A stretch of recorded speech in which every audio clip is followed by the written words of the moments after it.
এটা হলো হিয়া। আমি বললাম, হ্যাঁ আপু ভালো আছি। হিয়া বলল, চুপ, আমাকে একদম আপু বলবি না।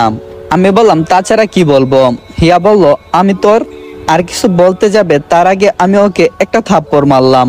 একদম চুপ, তোদের মতো মেয়ের জন্য আজকে আমাদের মতো ছেলেদের এই অবস্থা।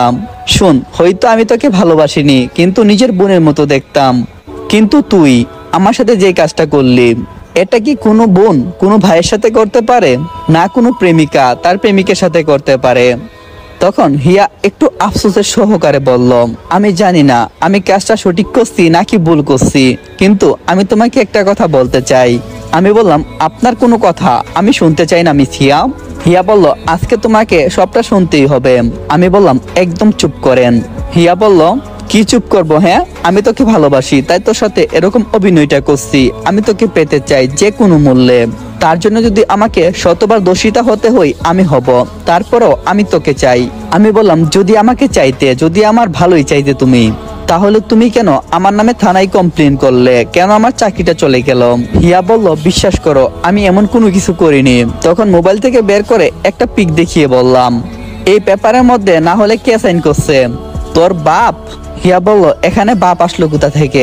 আমি বললাম, তুই এটারই প্রাপ্য, কারণ তোর জন্য আমার সব স্বপ্ন শেষ হয়ে গেছে। আমার নামে একটা দর্শকের ট্যাগ লাগছে, কথাই তো আছে, কয়লা দুইলে কখনো ময়লা যায় না। তখন হিয়া বলল, শুনো, এই সাইনটা হয়তো আমার, কিন্তু তুমি কি জানো এটা আমাকে কে দিয়েছিল? আমি বললাম, মানে? হিয়া বলল, জিজু আমাকে দিয়ে বলছিল এটাতে সাইন করার জন্য। এটা নাকি তোমার আর আমার বিয়ের জন্য কাজে দেবে। হিয়ার এই কথা শুনে আমি যেন আসমান থেকে পড়লাম। তার মানে কি ভাইয়া? ভাইয়া কেন আমার সাথে এই কাজটা করবে? কেন আমার নামে থানায় জিডি করবে? আমি কিছুই ভেবে উঠতে পারছি না।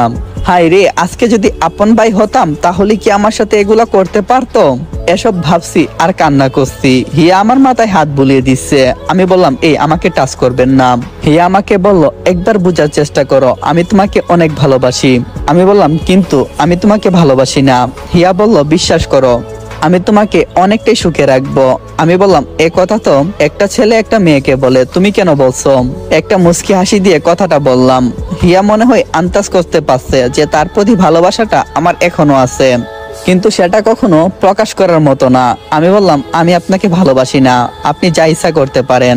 কি আবারও চেঁচামেচি করবেন, জামা কাপড় ছিঁড়বেন? হ্যাঁ, ছিঁড়তে পারেন। যদি এইটা করেন তাহলে আমি অতি সহজে এই বাসা থেকে বের হতে পারবো। তাছাড়া অনেকটাই মায়া কাজ করে ওদেরকে ছেড়ে অন্য কোথাও চলে যেতে। বিশ্বাস করেন, আমার জায়গায় যদি অন্য কোনো ছেলে থাকতো তাহলে এখানে কখনোই থাকতো না। ওরা যে কোনো একটা কারণ বের করে এখান থেকে চলে যেত। এত অত্যাচার কেউ সহ্য করতো না। হিয়া বলল, এ কেমন কথা বলছো? আমি বললাম, তার মানে তুমি কোনো কিছুই জানো না, আমি ওদের নিজের কেউ না, আমাকে তারা কুড়িয়ে পেয়েছে। হিয়া বলল, মানে? আমি বললাম, মানে তোমাকে বুঝতে হবে না, শুধু এইটাই জেনে রাখো, আমি ওদের কেউ না।